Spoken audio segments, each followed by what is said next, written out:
لله رب العالمين والصلاة والسلام على سيد المرسلين وعلى آله وصحبه أجمعين. قال الله تبارك وتعالى في الكلام المجيد والفرقان الحميد: أعوذ بالله من الشيطان الرجيم. بسم الله الرحمن الرحيم. إنا فتحنا لك فتحا مبينا ليغفر لك الله ما تقدم من ذنبك وما تأخر. وقال تعالى: الذين عاهدت منهم. وقال تعالى: يا أيها الذين آمنوا اذكروا نعمة الله عليكم. وقال النبي صلى الله عليه وسلم: إصلاح ذات البين. صدق الله العظيم وصدق رسوله النبي الكريم ونحن على ذلك لمن الشاهدين والشاكرين والحمد لله رب العالمين. محترم و مکرم حضرات علماء کرام اور ایمان والے بھائی، کلام پاک کی جس آیت کی آپ حضرات کے سامنے تلاوت کی، اللہ تبارک و تعالی جناب نبی اکرم صلی اللہ علیہ وسلم کو فرما رہے ہیں: انا فتحنا لک فتحا مبینا. ہم نے آپ کو ایک بہت واضح فتح، کامیابی نصیب فرمائی. یہ آیت کریمہ نازل ہو رہی ہے جب آپ صلی اللہ علیہ وسلم حدیبیہ کے مقام پر آپ کو خواب آیا کہ عمرہ اور اللہ کے گھر کی زیارت آپ فرمائیں. آپ صلی اللہ علیہ وسلم نے صحابہ کرام کے سامنے اس کا ذکر کیا اور پھر 1400-1500 صحابہ کرام کی جماعت عمرہ کی نیت سے نکلی ہے مدینہ منورہ سے. مقام حدیبیہ پر آ کر مشرکین کے ساتھ بات چیت ہوتی ہے اور پھر وہ سلح میں تبدیل ہوئی. آپ صلی اللہ علیہ وسلم نے مشرکین کے ساتھ 10 سال کا معاہدہ کیا کہ ایک دوسرے سے لڑائی نہیں ہوئی، اور بھی بہت ساری شرطیں تھیں. یہاں گفتگو یہ ہے کہ آپ صلی اللہ علیہ وسلم نے صلح فرمائی اور اب آپ مکہ مکرمہ جانے سے پہلے جہاں حدیبیہ میں ٹھہرے تھے وہیں سے اب آپ صلی اللہ علیہ وسلم مدینہ منورہ کی طرف واپس جا رہے ہیں. صلح میں یہ طے ہوا تھا کہ آئندہ سال عمرہ کریں گے، تو آپ صلی اللہ علیہ وسلم اس سال مکہ کے قریب پہنچ گئے حدیبیہ کے مقام پر، لیکن اس کے باوجود ان لوگوں نے صلح میں یہ پیشکش رکھی اور آپ نے قبول کی، اور پھر دوسرے سال آپ صلی اللہ علیہ وسلم عمرہ کرنے کے لیے تشریف لے. پہلے سال جب آپ مدینہ منورہ کی طرف واپس جا رہے ہیں، صحابہ کرام کے دلوں میں کچھ وسوسے تھے کہ یہ کس طرح دب کر صلح کی جا رہی، لیکن اللہ تبارک و تعالیٰ کو یہی منظور تھا. اور آپ صلی اللہ علیہ وسلم جب مدینہ کی طرف واپس جا رہے ہیں، راستے میں آیتیں نازل کہ ہم نے آپ کو ایک پوری ہی فتح نصیب فرمائی. بظاہر صلح تھی لیکن اللہ تبارک و تعالیٰ نے اس کو فتح سے یاد. حضرت عبداللہ ابن مسعود رضی اللہ تعالیٰ عنہ وہ یہ فرماتے ہیں کہ تم لوگ آیت کریمہ میں جو فتح مبین ہے اس کو مکہ مکرمہ کی فتح سمجھتے ہو، لیکن ہم صحابہ کرام کی جماعت صلح حدیبیہ کو فتح سمجھ رہے ہیں. صلح میں اللہ پاک نے فتح رکھی. یہ جناب نبی اکرم صلی اللہ علیہ وسلم اللہ پاک نے آیتیں نازل کی اور یہ فرمایا کہ آپ کی یہ صلح فتح کا ذریعہ بننے والی. اور ایسا ہی ہوا. صلح میں جو شرطیں رکھی گئی مکہ والوں نے خود ہی ان شرطوں کو توڑ دیا، اور پھر اللہ پاک کی طرف سے آپ صلی اللہ علیہ وسلم سن 8 ہجری میں 6 ہجری میں صلح ہوتی ہے اور 8 ہجری میں آپ صلی اللہ علیہ وسلم مکہ مکرمہ میں فاتحانہ شان سے داخل ہوئے. یہ صلح حدیبیہ سے لے کر مکہ کی فتح کرنے کا 16-17 مہینے کا جو وقفہ ہے، اس حصے ہی میں اللہ تبارک تعالیٰ نے اتنے لوگوں کو اسلام کی توفیق دی. اس 16 سال میں نبوت ملنے کے بعد سے لے کر سن 8 ہجری تک اور سن 6 ہجری جب صلح ہوئی وہاں تک اتنے لوگ ایمان نہیں لائے تھے جتنے اس صلح کے بعد سے مکہ فتح ہونے کے درمیان اتنے حضرات ایمان میں داخل ہوئے، جن کی تعداد بہت بڑی ہے. آپ صلی اللہ علیہ وسلم عمرہ کرنے کے لیے تشریف لے گئے تو 1400 صحابہ کرام آپ کے ساتھ مدینہ سے نکلے. وہاں پہنچتے 1500 کی تعداد ہوئی، لیکن جس وقت 17 مہینے کے بعد آپ صلی اللہ علیہ وسلم مکہ مکرمہ میں فاتحانہ داخل ہوتے ہیں تو 10,000 صحابہ کرام کی جماعت آپ کے ساتھ۔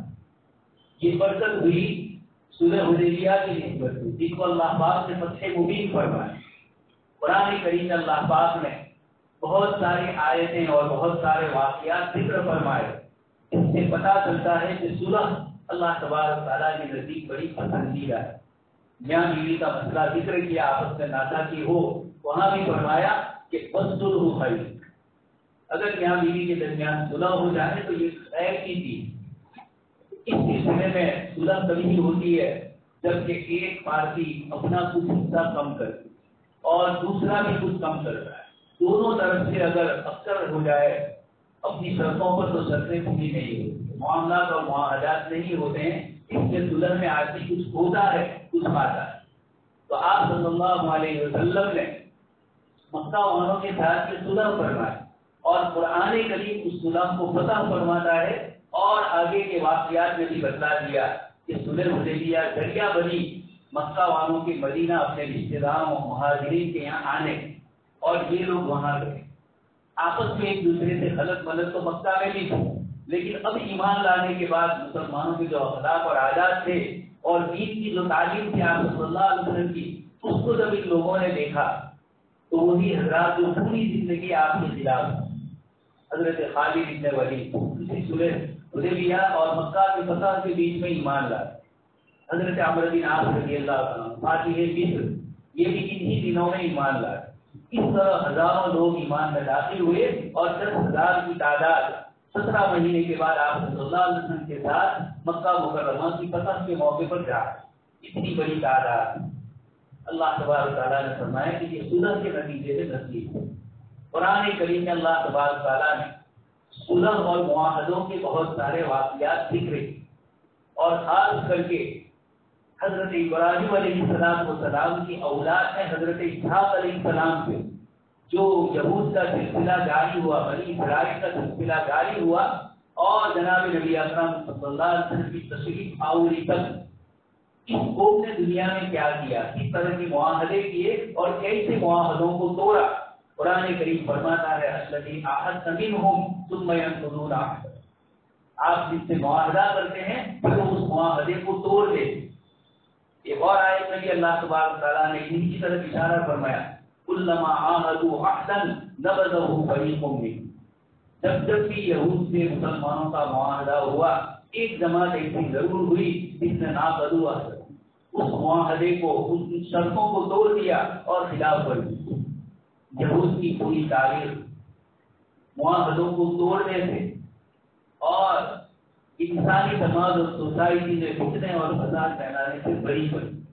سورہ بقرہ کا پاؤ پارے سے لے کر اگلے رکوع سے سورہ بقرہ ہی کا پہلا پارا کونا تک پہنچتا ہے، اور اللہ تبارک تعالیٰ یہود کی ان ساری شرارتوں کو، ان تمام خباثتوں کو جو انہوں نے روئے زمین میں اپنائی، اپنوں کے ساتھ بھی اور دوسروں کے ساتھ، اللہ تبارک تعالیٰ نے تفصیل سے اس آگے پارے میں اس کو ذکر کر۔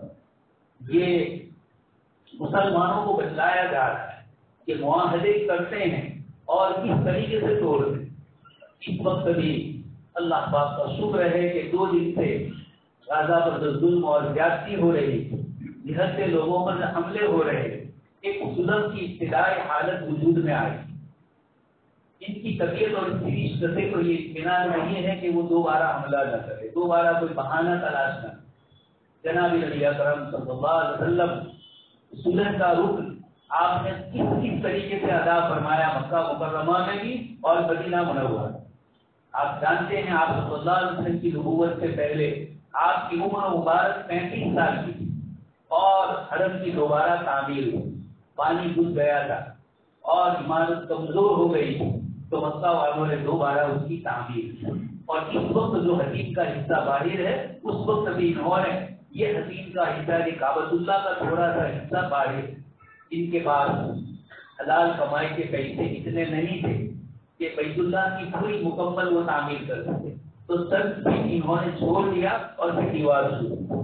حتیم کا جو گول دائرہ ہے اس دائرے کے کس حصے سے بیت اللہ کی دیوار تک جہاں پر نالا ہے سونے کا مقام ہجر اس کو کہا جاتا ہے. حضرت اسماعیل علیہ السلام کی قبر یہی اندر. آپ علیہ السلام اور حضرت ابراہیم نے جو دعائیں فرمائی اللہ پاک نے اس کو قبول فرمایا اور بیت اللہ کی تعمیر مشرکین نے. اس موقع پر سوال آیا کہ حضرت اسود کو کہاں رکھا جائے. ہر قبیلہ یہ چاہتا تھا کہ ہم ہی اکیلے حصہ. آپس میں مشورہ ہوا کہ کل صبح جو سب سے پہلے آئے گا حرم شریف میں اسی کے ہاتھوں ہماری وہ جو فیصلہ کریں گے ہم مانیں. اللہ پاک کا شکر ہے کہ آپ صلی اللہ علیہ وسلم مسجد میں سب سے پہلے تشریف لے. آپ کو معلوم نہیں تھا کہ ان میں کیا ہوا, آپ تشریف لے گئے اور دیکھتے ہی آپ صلی اللہ علیہ وسلم کو مکہ والوں نے دیکھا تو فوراً یہ کہنے لگے حاضر امین, کہ یہ امین آ گئے اور ہم ان کی امانت داری پر بھروسہ کرتے ہیں اور آپ کو حکم اور فیصل بنایا.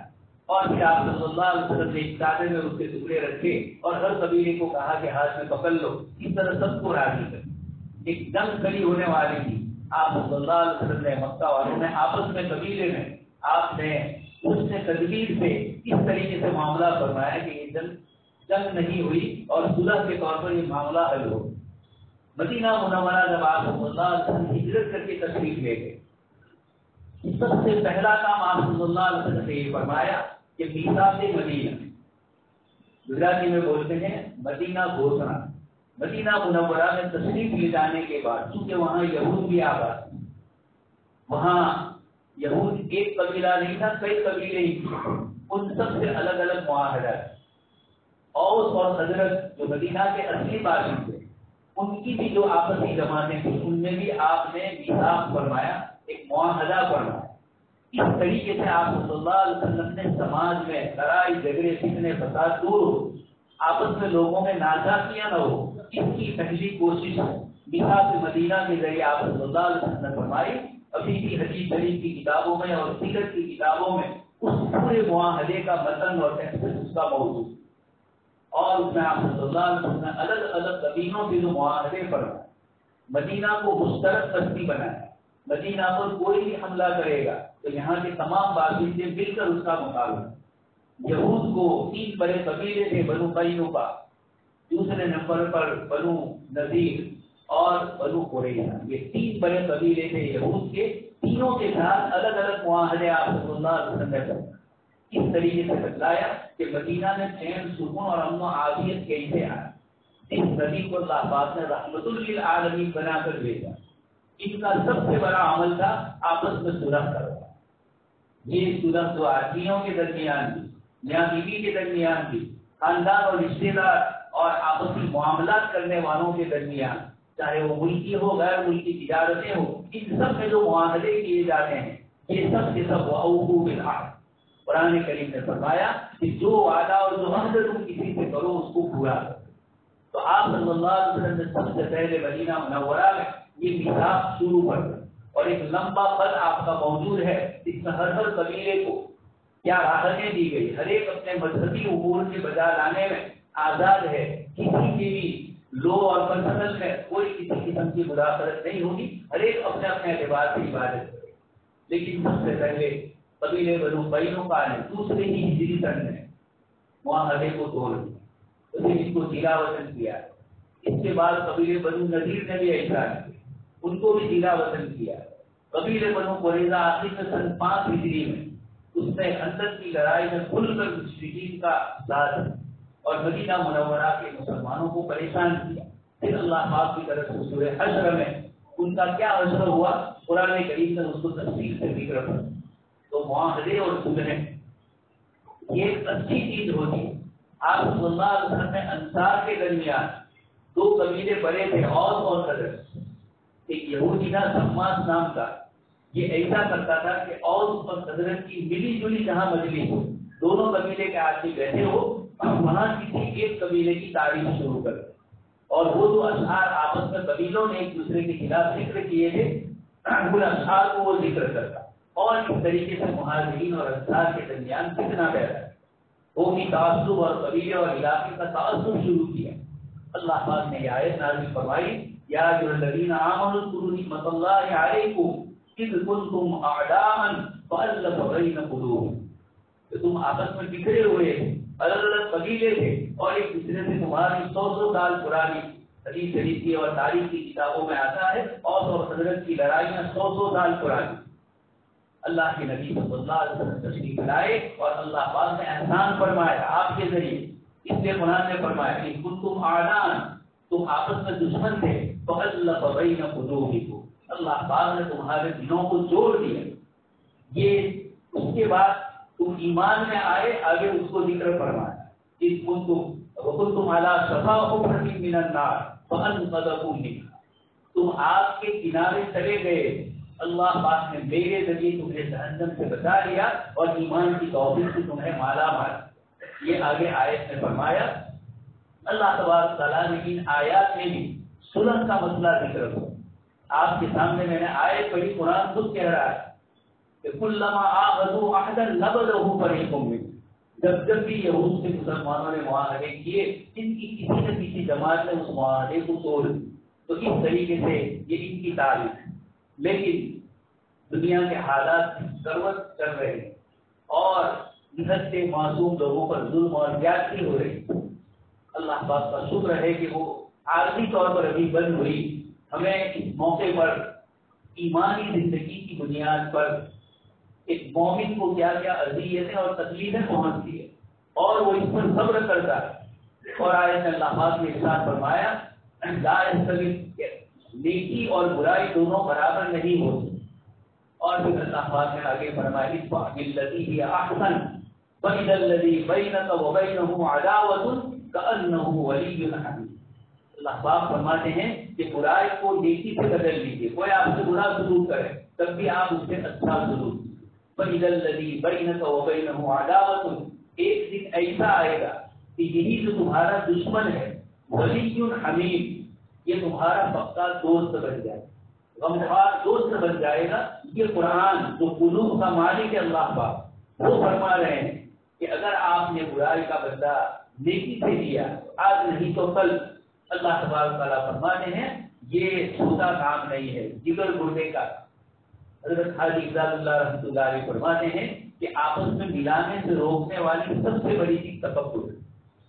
تکبر آدمی کو یہی بتلاتا ہے کہ میں اپنا رشتے دار دور سے آ رہا ہے، وہ سلام کرے گا تو میں جواب دوں گا میں نہیں کروں، یا وہ سلام کرے تو جواب بھی نہ دے۔ اب تو مسجدوں میں بھی نماز میں وہ کھڑا ہے تو دوسری سائڈ چلے جائے۔ قرآن کریم ہمیں بتلاتا ہے کہ آپ صلی اللہ علیہ وسلم تشریف لائے اور آپ نے سب سے بڑا کام دلوں کو جوڑنے کا فرض۔ آپ صلی اللہ علیہ وسلم ہی کے زمانے میں مدینہ منورہ بنو عمرو بن عوف کا قبیلہ جو کوبہ میں رہتا ہے، ان میں آپس میں کچھ اختلافات ہو، آپ صلی اللہ علیہ وسلم وہاں تشریف لے گئے، ادھر نماز کا وقت ہو گیا۔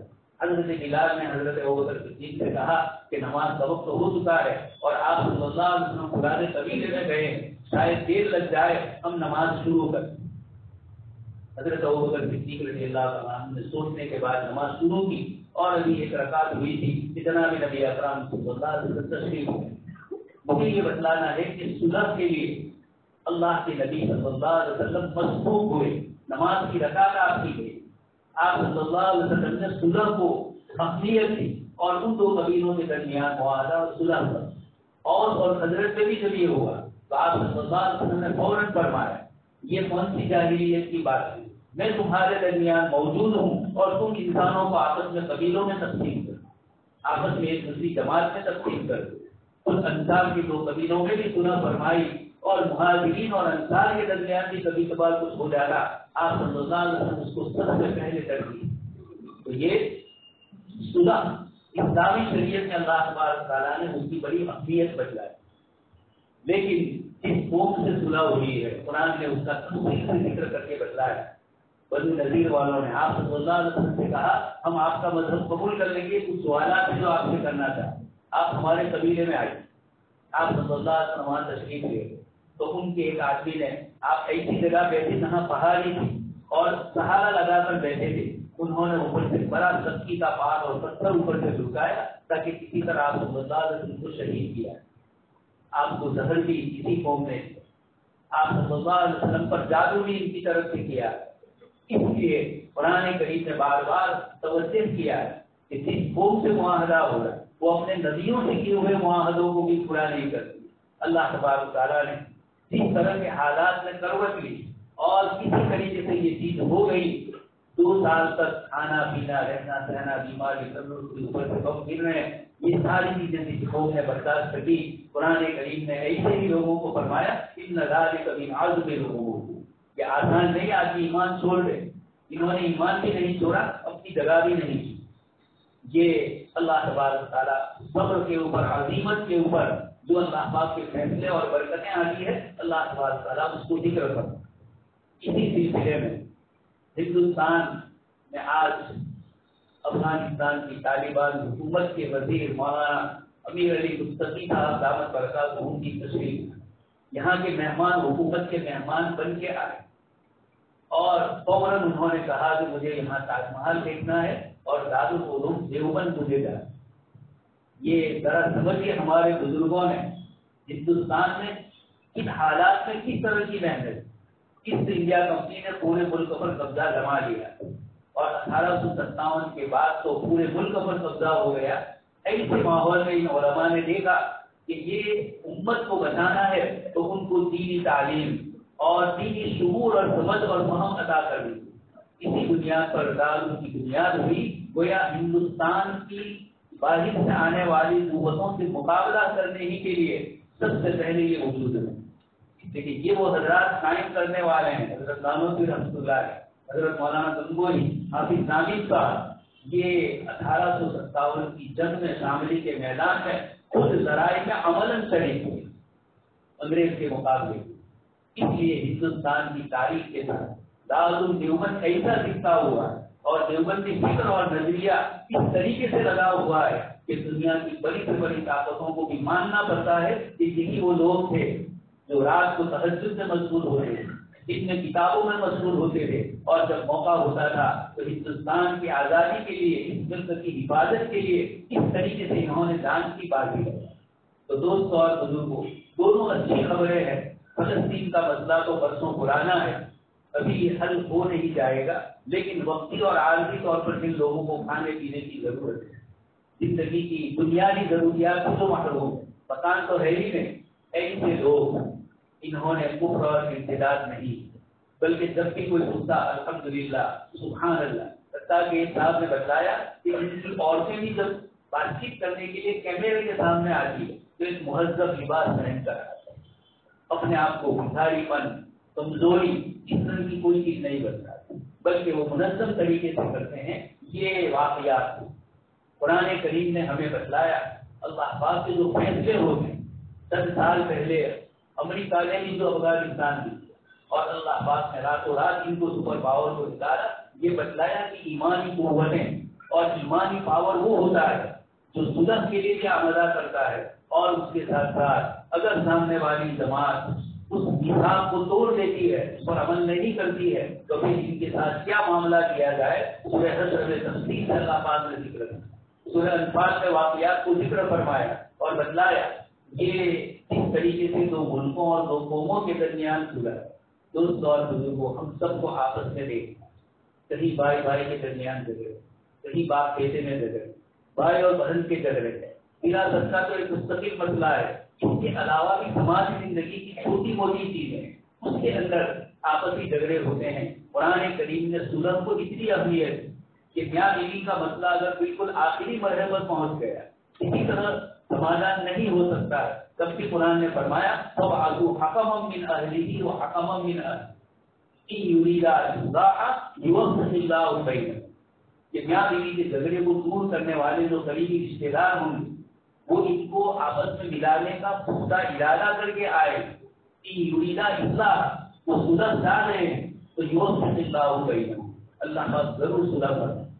قرآن کریم میں جہاں ایک دوسرے کو قتل کا قصہ ذکر فرمایا, وہاں فرمایا ومن عفی لہ من اخیہ شیء فاتباع بالمعروف.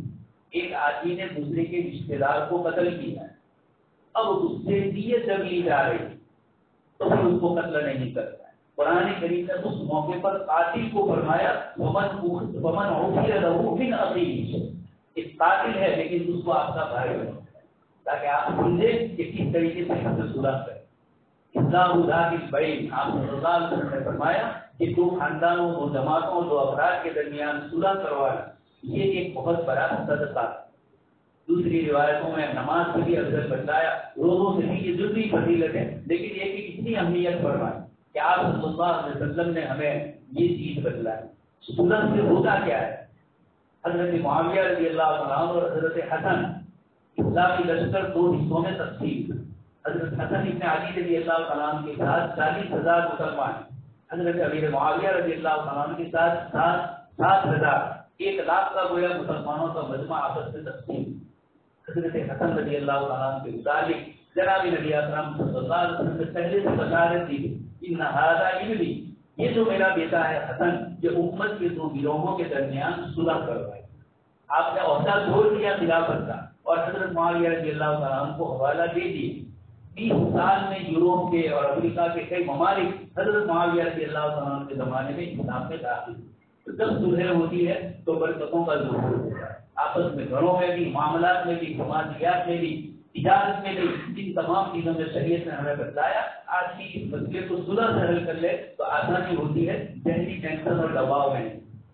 اللہ پاک سے دعا ہے کہ اللہ تبارک تعالیٰ ہونے والے اس معاہدے کو فلسطین کے مسلمانوں کے حد میں خیر والا بنائے، اور اللہ تبارک تعالیٰ ہندوستان کے علماء کی دنیا بھر کے علماء کے یا قدر اور منزلت وہ آئے وہاں سے پہلے دیوبند آئندہ کر جائے، اور وہاں حدیث شریف کی سند دیوبند کے محدثین سے وہ خرید۔ ایک آدمی سیاسی طور پر آیا، سیاسی پورا ایجنڈا لے کر آیا، لیکن ان کے دلوں میں سب میڈیا والے لکھ رہے ہیں کہ افغانستان کے وہاں کے مسلمانوں کے دل میں دارالدیوبند کے عظمت کا مینار، اسی طرح اس سے ان کی محبت کبھی جدا نہیں۔ اتنے سال ہو گئے لیکن دیوبند کے ساتھ ابھی بھی آ کر یہ کرنا یہ بتلاتا ہے کہ ان بزرگوں نے جو محنتیں فرمائی، دارال قائم فرمایا اور پورے ہندوستان پاکستان میں نیٹ ورک اس کا قائم کر دیا۔ اس وقت کا جو بڑے صدیق بنگلہ دیش بھی شامل تھا، اس پورے مجموعے میں انہوں نے مدارس کا جال بچھایا۔ اس وقت میں اور آپ جو ایمانی بصیرت کے ساتھ تمام اعمال کے ساتھ زندہ ہے، یہ ان بزرگوں کی محنتیں ہیں جنہوں نے ہندوستان میں اس طریقے سے دین کیا۔